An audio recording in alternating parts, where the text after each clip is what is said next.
Hey everyone, Judicial Watch President Tom Fitton here with our weekly update on social media. Thank you as always for joining us. A lot going on this week. As always, importantly, there's an attack on America from the Chinese through this outrageous penetration of our airspace by what is believed to be a surveillance balloon. I'll talk about that and the Biden administration's failing response to it. New court action and a demand for action on the Biden Senate records that likely contain even more classified information he has no business having. Plus, we have developments in the efforts for accountability in the House of Representatives, by the House of Representatives, for the House of Representatives, with the removal of Ilhan Omar from the Foreign Relations Committee. I'll respond to that. And plus, we've got some good news. The Biden administration was playing games with internal security, making our airlines less safe in order to handle the crisis on the border caused by his policies.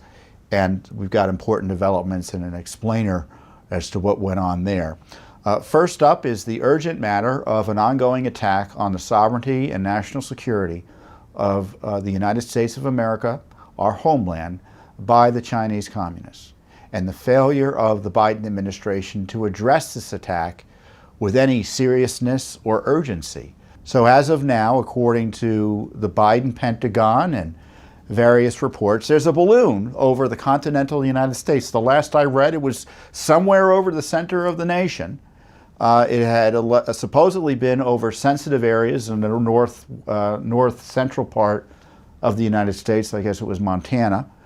And no one knows why it's there.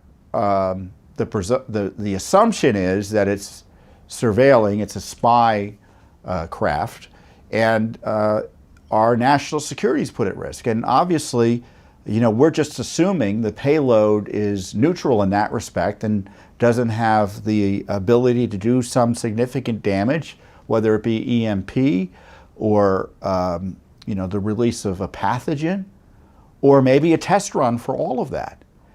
And still, as we go to tape today, that balloon is allowed to basically move unmolested through our airspace. Now, does that sound acceptable to you? Does that sound right to you? Now, allegedly, the Biden administration says, well, they can't shoot this balloon down because, you know, the payload is too big, or they're afraid of the damage on the ground. Unacceptable. Unacceptable. First of all, why was it even allowed to enter our airspace? Secondly, are you telling me in this day and age there are no contingencies for this type of operation or this type of challenge? Now, based on what I'm seeing, and it's very interesting to see, you know, we presume that because it's a balloon, the technology or the significance in terms of national security of the penetration isn't important. Actually, it's just the opposite. Balloons, because of the advances in technology, are extremely valuable platforms for monitoring and spying on, and maybe doing other nefarious things for countries you're interested in terms of intelligence. Because a satellite typically, you know, they pass over an area of interest, and there's a limited time they're over the area, so they have to have another satellite pass over to maintain continuous coverage in any measurable way. With a balloon, the balloon, practically speaking, can stay over an area for a longer period of time and gather intelligence in a more straightforward, frankly, cheaper manner. And in this case, we have the Chinese essentially admit it's theirs, pretending it's some sort of meteorological civilian aircraft that accidentally came our way. No one really believes that, nor should they. And the Biden administration certainly, by all accounts, doesn't believe it. But certainly they're not taking any action. And why aren't they taking any action? To me, this is a sad day for America.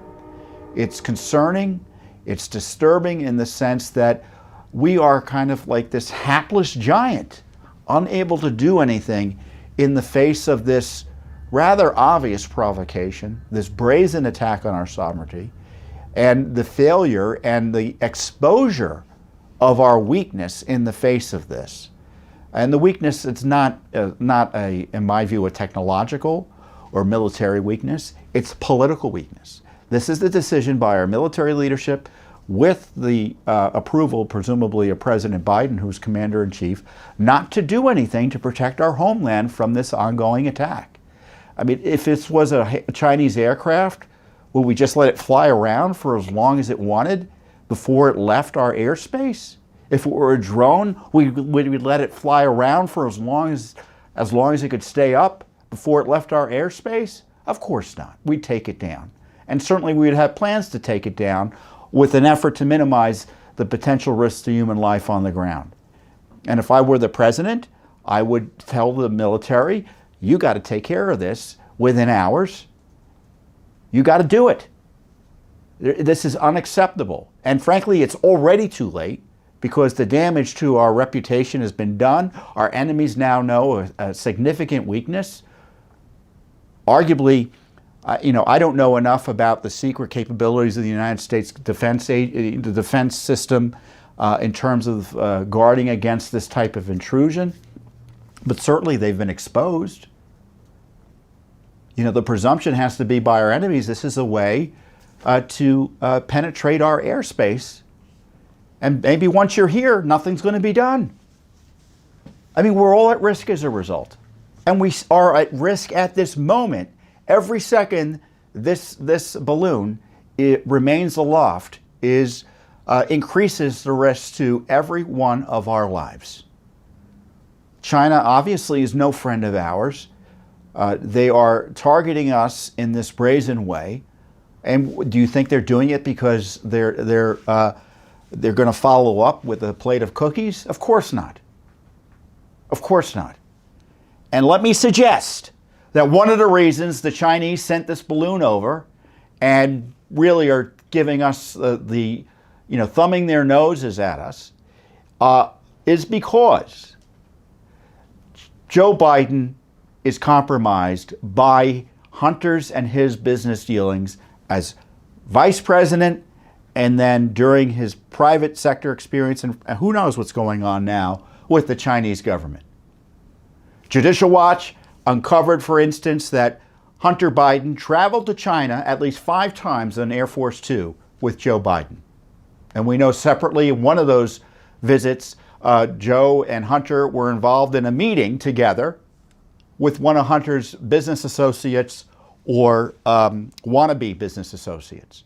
And then after President Biden was left office as vice president during the period of the Trump administration, there were these business efforts to come to deals with Chinese business interests, including one of China's biggest energy operations.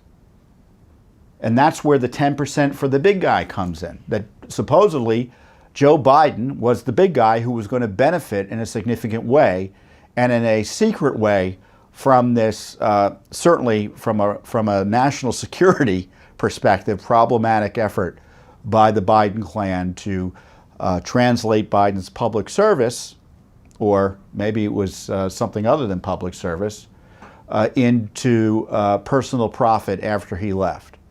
And as I said, the evidence is this was happening while he was vice president. Hunter Biden's business partners and operators were working hand in glove with Joe Biden's vice president's office and all sorts of other skullduggerous activity while he was vice president.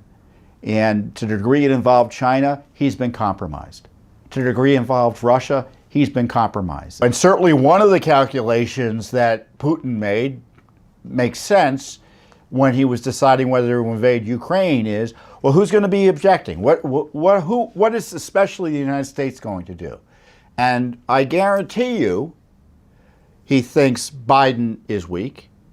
Certainly the evidence of his mental challenges, his cognitive challenges, but more importantly, he's compromised. And he's been compromised because of his relationships through his son with Russia and Burisma, etc. So he's thinking, you know what? Biden is controllable. Or I suspect because of his weaknesses, his corruption and otherwise, this is something I can push on and I'm not going to get the sort of pushback I would typically get from another president of the United States. And I think he probably called it correctly, certainly at least for the initial part of the invasion, when the Biden administration was seemingly willing to have the Ukrainians cave in completely to the Russian invaders. Same goes for China. When China is making calculations and looking at the short-term and long-term and medium-term ball game, why would they not factor into their calculus whether or not Joe's been compromised? And Joe knowing he's been compromised. It's one thing to think, well, you know, he's corrupt, therefore he's a different type of president, and we have more opportunities with someone like him. But also he's been compromised by these folks making the decision. So Joe knows, the Chinese know he's on the take, or so it's been alleged quite credibly. So you've got Russia, you've got China. So what are some of the decisions China is making because of this? I would submit sending balloons in a brazen, provocative way into U.S. territory. And I'm not naive. This isn't the first time it's probably happened. But in this case, the U.S. government obviously was forced to disclose this. I'm just making a lot of presumptions because I guess based on reports, the balloon was seen by the civilian population, folks in airplanes and commercial pilots and such. But so when it's exposed, they still don't know what to do? I just can't believe they don't know what to do. So anyway, so the Chinese do this. I think our compromised, corrupt political system with Joe Biden at the head encourages this type of brazen testing of our will and our political spine. And it shows that we're weak, we're hapless. And I kind of think of the Ottoman Empire. It used to be called the sick man of Europe. Is the United States the sick man of the West in terms of our ability to defend our own homeland from this ongoing attack? I mean, if you see this video and nothing's been done about this balloon, head should roll in terms of people being removed from military command and significant and urgent hearings. And this is something I think, even based on at least initial responses, Democrats are going to be furious about. There's no excuse for this. And I tell you, I see our military haplessness in the face of this from the leadership, and I just see politicized generals who's spending too much time abusing their personnel with vaccine mandates, trying to propagandize and brainwash their rising leadership, the cadets and midshipmen, et cetera, and the various military academies. We just filed a lawsuit, for instance, against the Defense Department for documents about what we know to be CRT propagandizing on our cadets at the U.S. Air Force Academy. So forgive me when I see a top Air Force general telling Americans, well, they don't need to know where this balloon is. I guess they can just look up at the sky to see if it's above their heads. I mean, this is crazy town. I mean, is it any surprise that our military leadership that is so infatuated with politicizing and engaging in social engineering, targeting our men and women in uniform, when push comes to shove, frankly don't know what to say or do in the face of almost a 19th century attack in terms of essentially the technology on the United States homeland? Inexcusable. Inexcusable. And believe me, Judicial Watch is going to investigate the heck out of this. We had FOIAs that went out immediately in response to this attack. We're going to find out what went on, what's gone on previously, and what other risks we're facing as a result of this haplessness from this, not only the Biden administration, but our defense establishment. Also this week, we had more developments in the ongoing saga of the classified document issue as it relates to former and current presidents and vice presidents. Now, again, to go back to the beginning, the Biden administration, in an unprecedented and abusive fashion, raided the home of Donald Trump. First time in American history anything like that has happened, allegedly to uncover and get classified records that he may have been storing in his home in Mar-a-Lago. Now, the legal issue is whether any records that he had with him were actually classified, even though they were marked classified. And as Judicial Watch has pointed out, because we were litigating this issue. Judicial Watch has over 30 years, or nearly 30 years, I think it's fair to say, in litigating federal government records issues, especially issues as it relates to White House documents. You know, I began working at Judicial Watch, I was just telling my colleagues here, way back in 1998. And I remember one of the first legal fights that, Judicial Watch was engaged in, at least when I first started here, was with the Clinton White House about records and whether we could gain access to White House records and the nature of them and executive privilege concerns and such. So we've been fighting this longer than many of you have been alive. And on top of that, we had a specific lawsuit over the Clinton sock drawer tapes, as the case has become famously known. And that was an author who had recorded Bill Clinton in interviews, but also in making phone calls and basically engaging in the act of being president, talking to a foreign leader, at least one foreign leader, talking to members of Congress, all presidential activities, the recordations of which typically would be presidential records. And the recordation of a phone call with a foreign leader typically would be a classified record. And we saw that and said, well, the archives, aren't you supposed to get these records? He's gone. Get him. The report, he has them in his sock drawer or kept them there. And the archives said, no, we don't have to get them.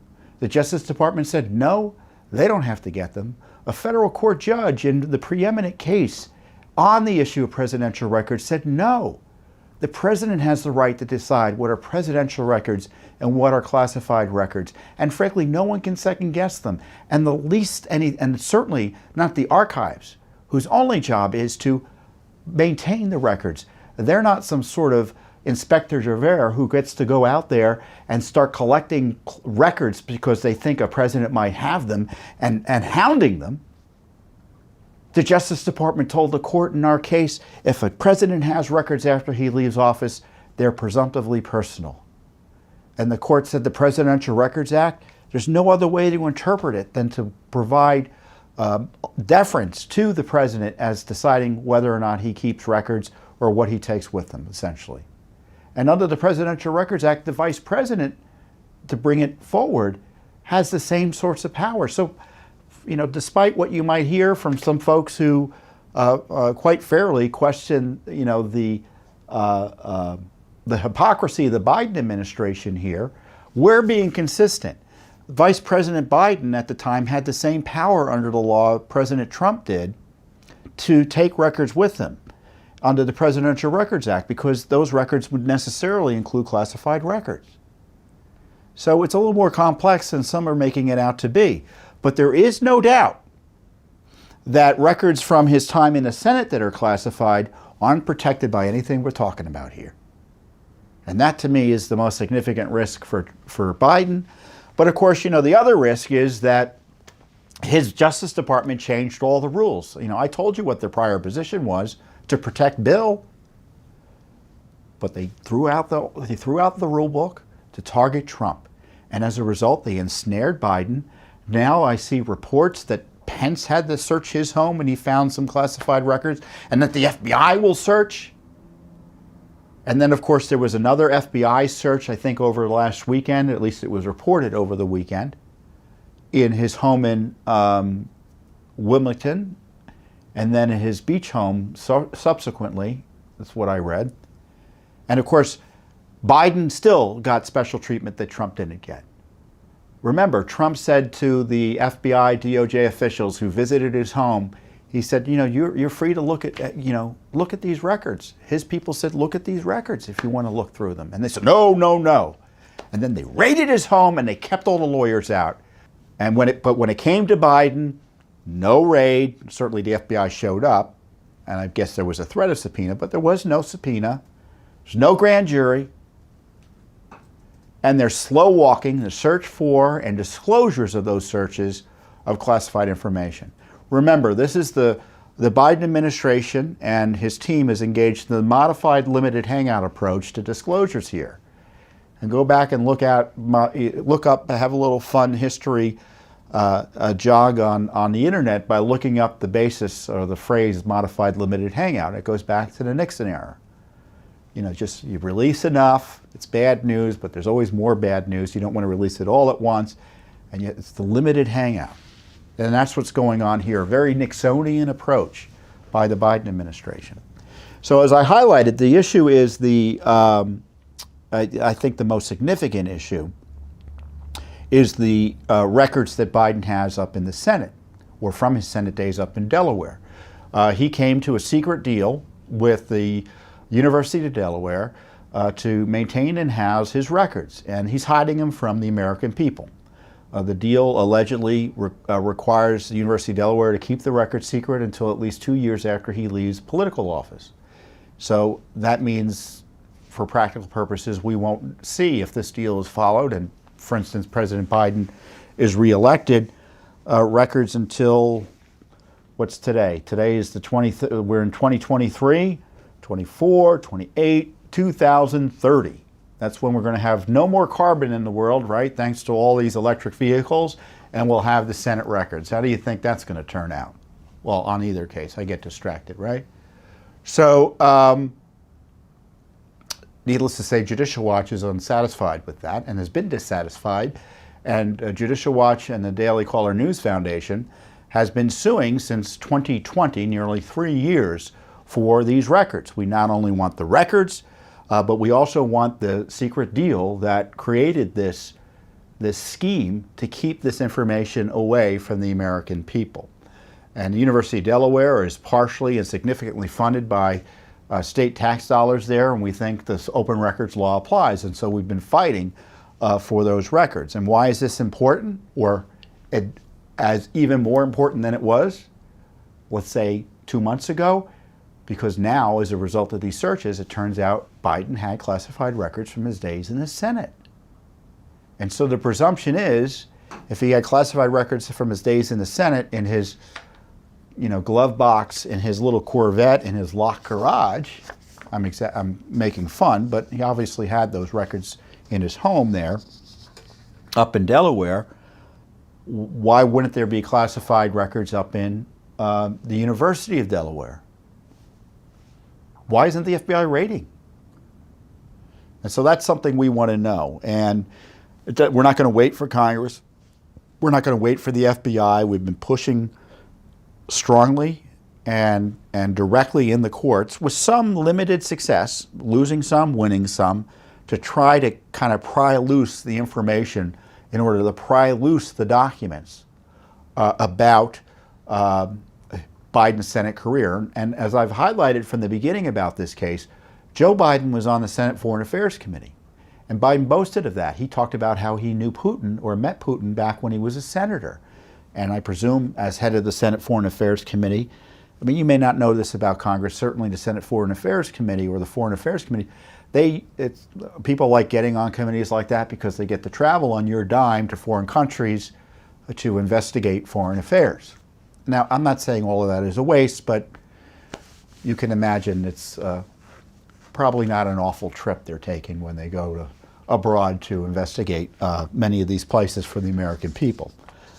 So as a result, they have to be briefed on sensitive topics that even though the president represents us in foreign affairs, as you know, the senators and congressmen, when they travel, necessarily touch base with the administration, and they're endeavoring typically to speak as one voice. So, they have to know what's going on, and that involves classified briefings and access to those materials. So that's where Biden likely gained access to classified information. And I'm not quite sure what other committees he served on when he was in the Senate, but certainly the Foreign Affairs Committee kind of screams out to me as one through which he would have gained access to classified records. I was speaking to someone, a reporter, and the reporter was thinking that maybe, and he didn't know for sure, but his understanding of the issue was that maybe the records weren't necessarily classified per se in the sense that they were marked classified, but his records from his days as vice president that were classified upon review. So it's a record that's not marked as classified, but when you're reviewing it and someone who knows classified versus unclassified material, when they see it, they say, oh no, this is classified. This is based off a classified record. This is a note related to a classified record. He was reading a document, he was taking notes from a record or a briefing, and the notes should never have been removed from the United States Senate. So no matter how you slice it, whether they are documents that were marked classified or documents that were unmarked as classified that necessarily someone like either then Senator Biden should have known or others knew were classified. And that's what the story is. And are there more records like that up in Delaware? Why hasn't the FBI been up there? I was talking to a reporter, or I was interviewing with our friend, was it Vince Colonese. I don't know if I talked about this on the last update. I feel like I did. Well, I'm going to talk about it again because you probably didn't see the last update or don't remember the fact I talked about it. And I made a bet, a rhetorical bet. I said, I bet the FBI, it's not a matter of if, but when the FBI is going to search the University of Delaware records. And Vince smartly rejoined that I tell you what, I'm betting they already have, and we'll find out about it soon. So I think that's a fair analysis as well. So we'll see what happens there, but we're pushing for the records. We have this lawsuit. The government doesn't want to give us access to the Senate records at this time. One of the issues is that whether the government funding is being used to maintain the Senate records, and one of the ways we can figure that out and maybe break through that current hurdle is what the deal is and how the records are being maintained, and whether that deal and the maintenance of those records, or the deal reflects how those records are being maintained, whether with or without private versus government funds. Because the theory is if government funds are being used to maintain these records, then we should gain access to them. And I'm greatly simplifying it, mostly because I'm not a lawyer and I only understand it in a simple way, but I think I'm getting it right. And just so that you know, we just filed, because what's interesting here is the University of Delaware is desperate to avoid disclosing the nature of the agreement and the nature of the funding of of the maintenance of the Senate records for Joe Biden. And I'm trying to describe, let me just summarize this in an easy way. The court at the lower level just took at face value that, oh, they say they're not funding any record. They're not funding it. And we said, well, they didn't provide any evidence to the court for which the court could make a reliable decision. So we appealed it. And the court at the appellate level said, the Judicial Watch is right. This is Delaware. This is Biden's home state. You need to go back and get more information from the university as to how this is funded, a little bit more elucidation. And so that happened. And they came back again with basically a declaration by an official that said, well, I talked to the budget person, and he said, no, it's only private funding. Well, where are the records? What do you mean? Did you look at the budget? Did you look at the, quote, the receipts? And again, the lower court just took that hook, line, and sinker, we think, inappropriately. And so we appealed again, and we're saying, look, we've been through this again. Why can we just question someone? And so that's where we are. We're arguing this case before the appellate court, demanding for court, I shouldn't say demand, you're asking a court, for testimony on that secret university deal with Joe Biden to hide Senate records. And forgive me for the detail here, but this is what we have to deal with at Judicial Watch. I get to, come on and say, oh, we got these documents. Well, a lot of heavy lifting goes into getting those documents, whatever they are. It's federal litigation, fighting. In the case of Delaware, it's literally years of litigation to argue whether they're going to even tell us information about what they're up to with this secret deal and scheme. And now the public interest is heightened because of the secret nature of not only Biden's records, but the idea that there's classified records there. So there's even increased public interest. And I don't know, if we can bring that to the attention of the court in this context, but I'm sure the court generally is aware of it. So we've got this fight ongoing. But separately, our lawyer, and this is from our most recent filing, despite FOIA's acknowledgement that, quote, public entities as instruments of government should not have the power to decide what is good for the public to know, over the multi-year course of this FOIA proceeding, the university's efforts to satisfy its statutory burden of proof have been parceled out piecemeal in minuscule increments and only in response to court orders entered after briefing by appellants, Judicial Watch and the Daily Caller News Foundation. When the shortcomings of the university's efforts were noted in briefing, the university calls foul. The university's umbrage at these proceedings is misplaced. To date, the FOIA coordinator's efforts and her recollection of what steps she took remains untested by cross-examination. We have every right to challenge what they believe has been a lackluster, what we believe has been a lackluster effort by the university to satisfy its statutory burden. So what they're saying is, how dare Judicial Watch question the assurances of this official that there are no public financing of this operation. And we're saying, well, there are certain standards of proof that have to be met. We have every right to raise questions about whether those standards have been met. And so this is a significant fight. And I tell you, credit to the Daily Caller News Foundation, a really heroic journalist group here in D.C. We've worked with them on a number of cases. But where's the rest of the media on this? I said we began suing in 2020. I don't remember when we first started asking for the records, but probably in the beginning of 2020, if not. So if we started suing July 2020, we were suing even before Biden won. I mean, that shows you how prescient we are. We know where to look for information, especially the president at the time, then candidate Biden, extolling his experience as a senator. We're like, well, where are the records and why won't you release them? And in addition to the foreign policy issue, he had these scandal issues related to Tara Reade and other allegations of harassment potentially that might be referenced in these records. So there are many reasons to gain access to these records. And obviously the other reason now is that they could have classified records, and certainly law enforcement needs to take a look. Because as I said earlier, there's no out here. These aren't records protected as a result of his being president, or he had a right to them because he was vice president. There's no arguments that we've highlighted as it relates to Trump and frankly some of the vice president's records, or then Vice President Biden's records.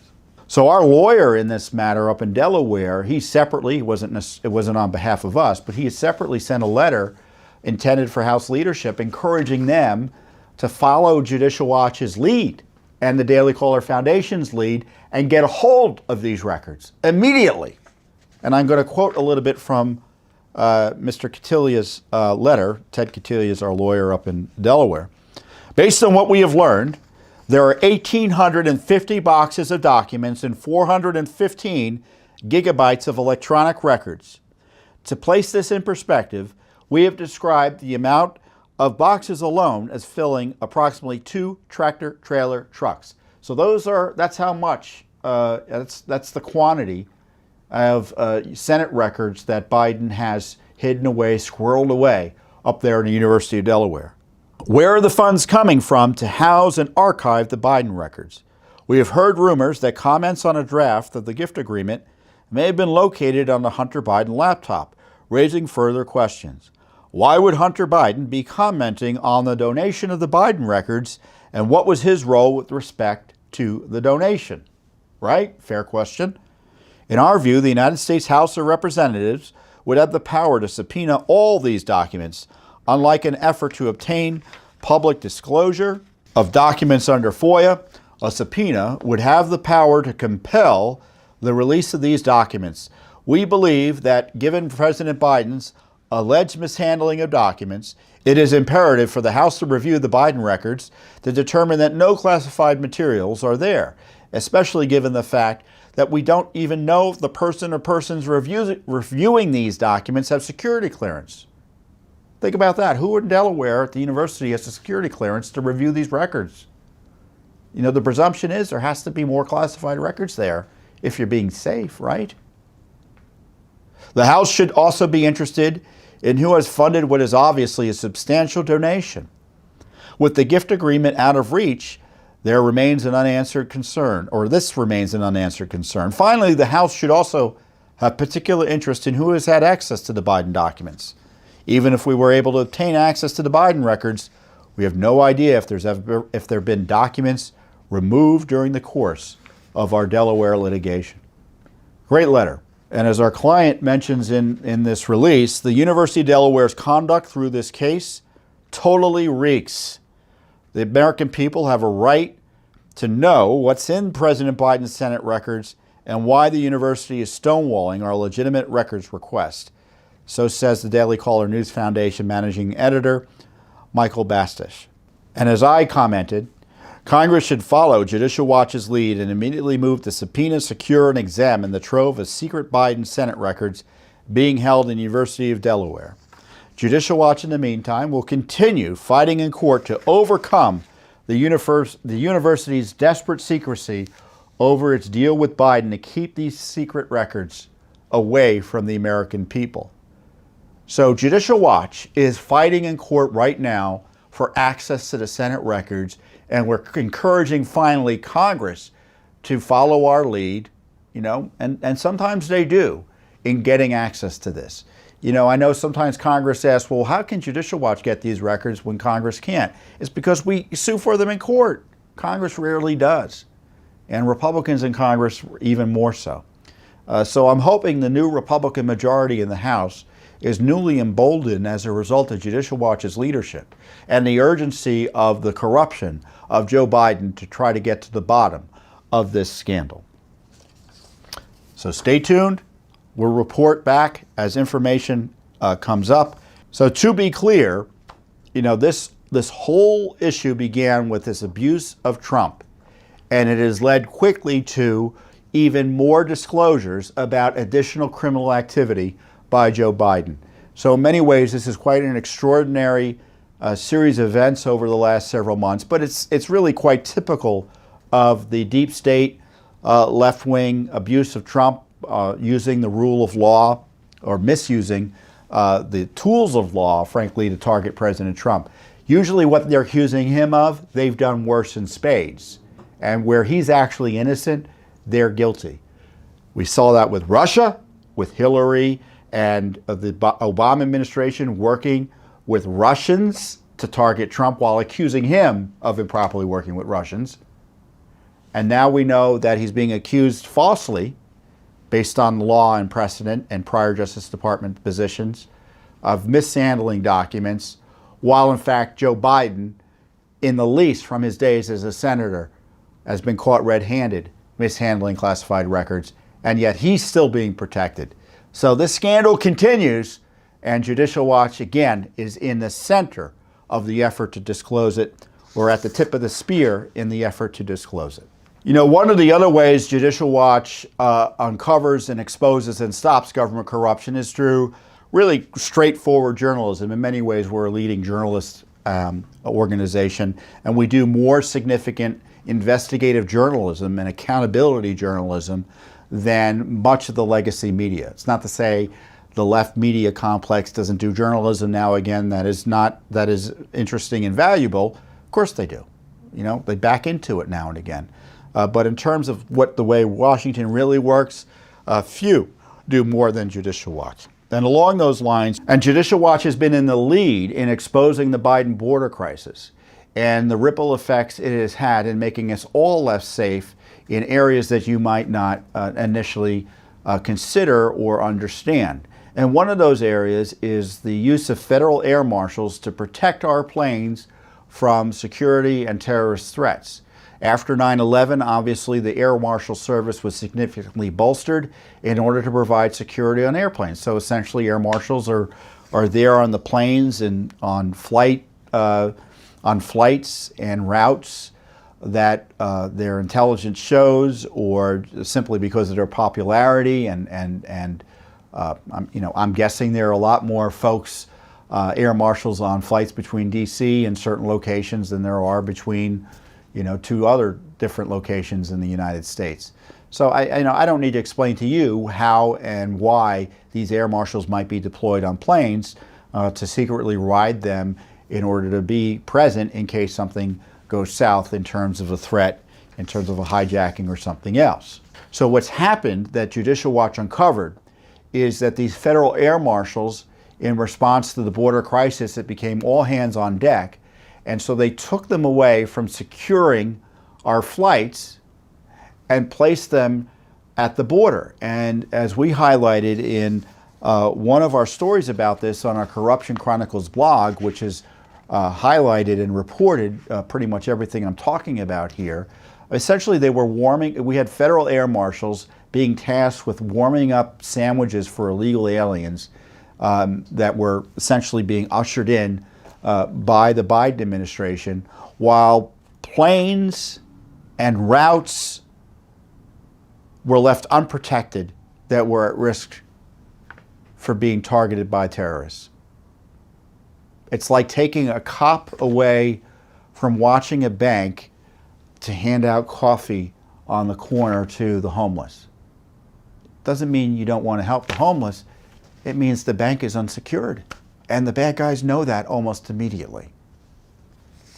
And so the Air Marshals organization, the Air Marshal National Council, was stepped up to highlight this, because you can imagine, these are law enforcement guys and gals, and they want to do their jobs, and their jobs are to protect planes, not to do social work on the border.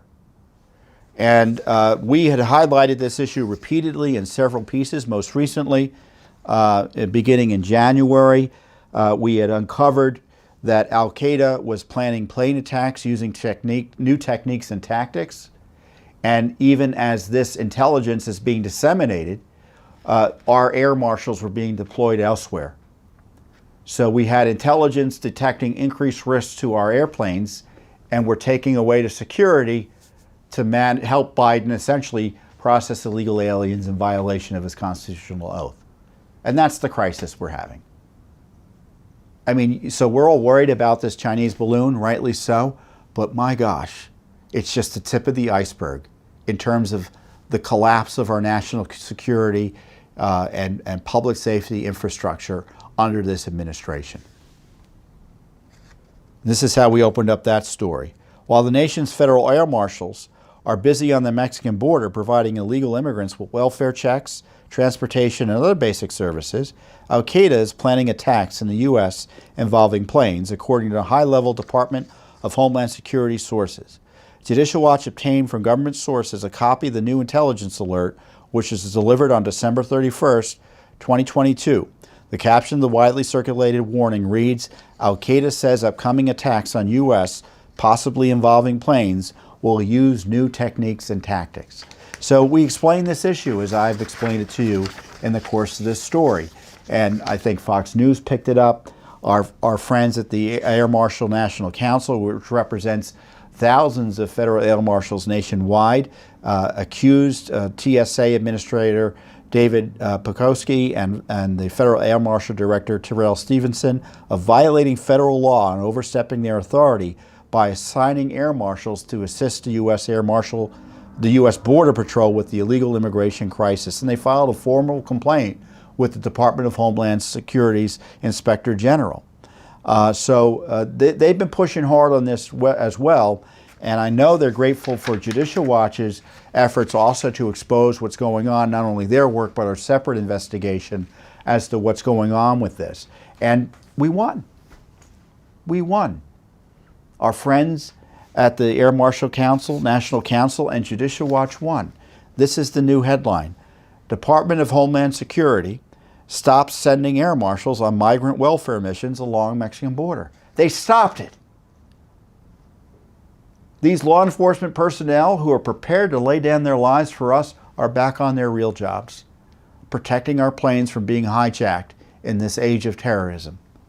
Thanks to pressure from the Air Marshal National Council and Judicial Watch's reporting, the Biden administration will stop sending federal air marshals to the Mexican border to provide illegal immigrants with welfare checks, as I said, transportation, and other basic services. This reckless practice had left aircraft at risk by sending 150 to 200 federal air marshals monthly to the southern border to help deal with the surge in, quote, irregular migration.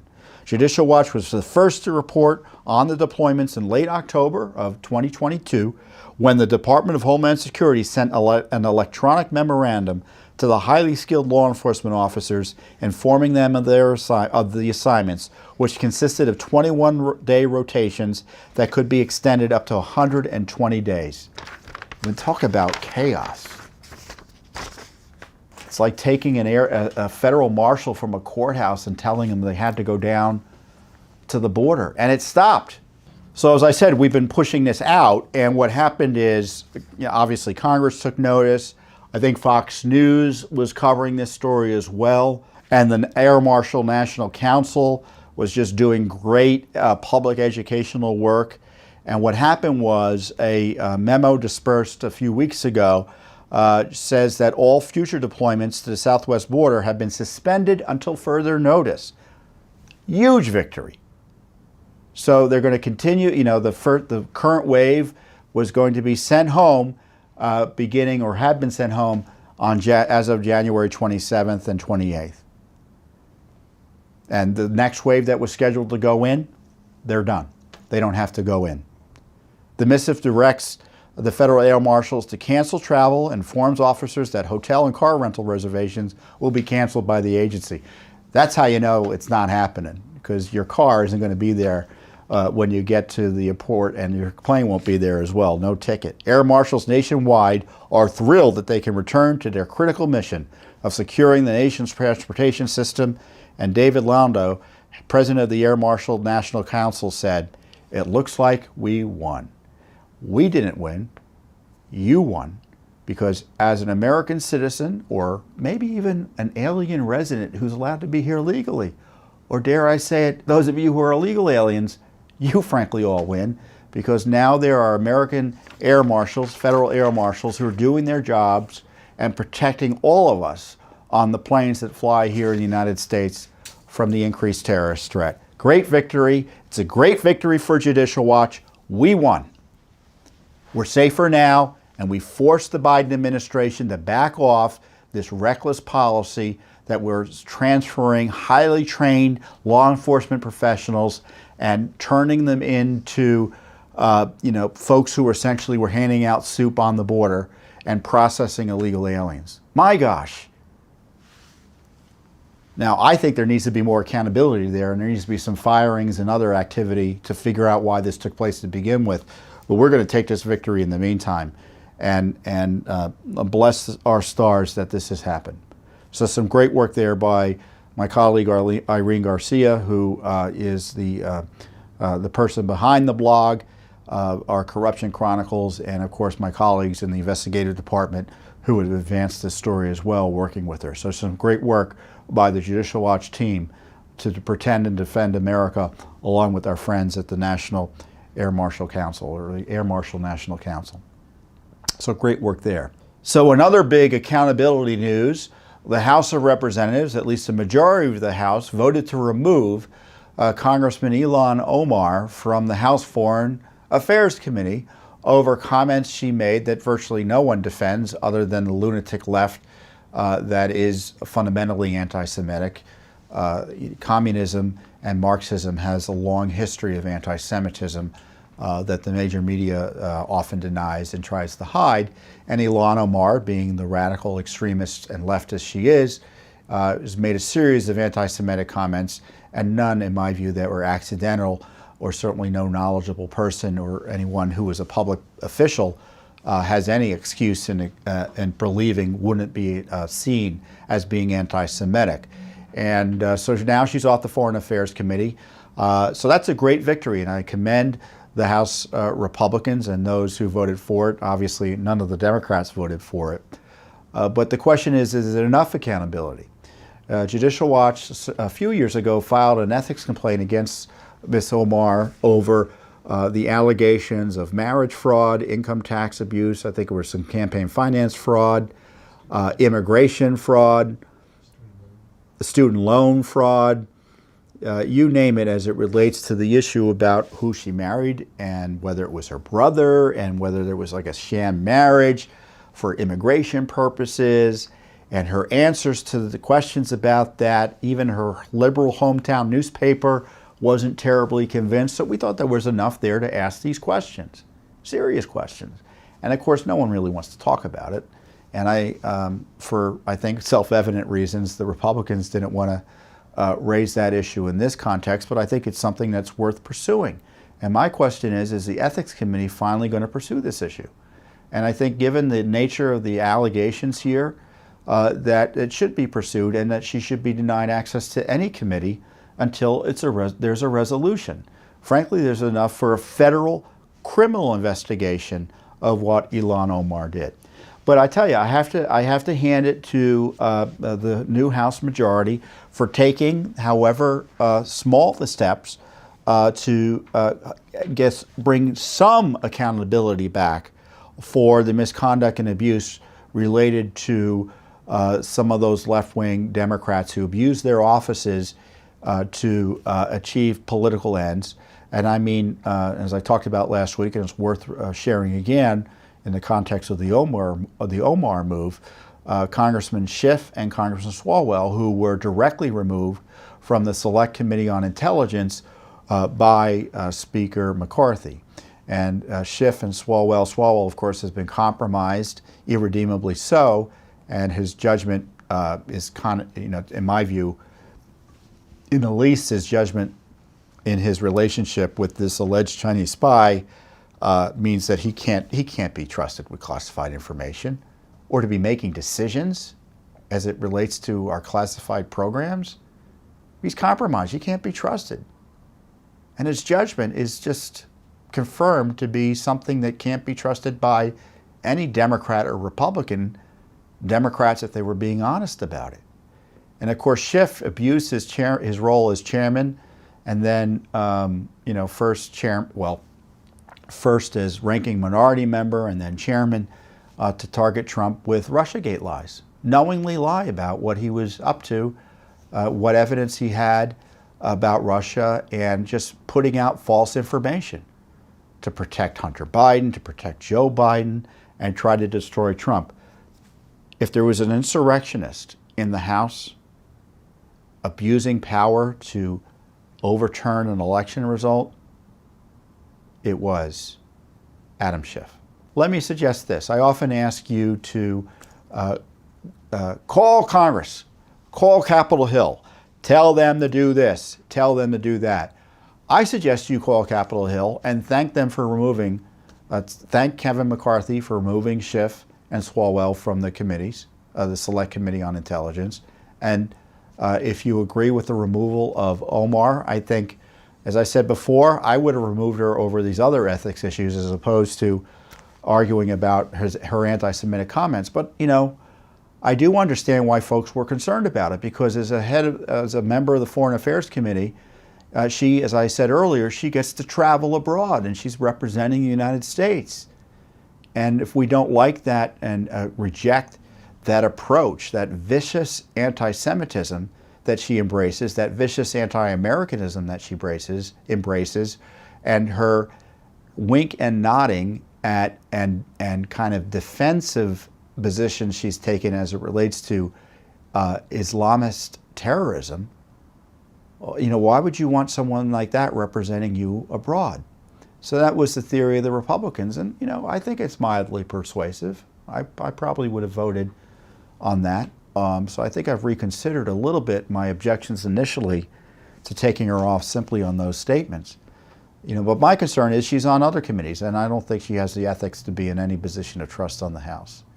So thank Speaker McCarthy, thank your other members of Congress, and ask them to expand the investigations into Ilhan Omar, ask them to expand the investigations that we've asked for, or at least initiate them. Why don't they ask the questions about Schiff's mishandling of classified information, or his shady relationships with witnesses in the impeachment matter, 2 complaints that we filed against Schiff. So thank them for doing the right thing, but remind them there's more to be done. 202-225-3121. That's 202-225-3121. So I ask you, again, call your members of Congress, and you should just do this as a matter of course. If you like something they're doing, let them know. If you don't like something they're doing, let them know. And sometimes, always, or I should say, I would say, always let them know what else you want them to do. Because remember, they work for you, and just because they do something good doesn't mean there's a lot more work to be done, especially with our government so out of control in terms of corruption and spending and such. So before I go, there was some big news this week about my appearance at a federal courthouse. And folks were guessing that I was testifying to a grand jury, and they were trying to figure out what was going on, and everyone was all excited about that. And I don't have anything to say about that now, other than I will say something about it, I think eventually. I think I'm going to be able to talk about it. And you're going to be very interested to know what happened at that courthouse and what our involvement was and what Judicial Watch's involvement was. So I can't talk about it now, or I won't talk about it now, but I will talk about it soon. But I will caution you, don't believe everything you hear about Judicial Watch in the media. And of course, the fact that I was at the courthouse has caused the left media to go kind of crazy and the leftists online to go kind of crazy. But Judicial Watch isn't going away. I'm not going away. Don't you worry. We got a lot of work to do. And I tell you, you're gonna be very much interested in what I have to say as to what went on at that courthouse during my visit there this week. So with that, I encourage you, and I'm certainly think I've incentivized you to come back here next time for the Judicial Watch Weekly Update. Thanks for watching. Don't forget to hit that subscribe button and like our video down below.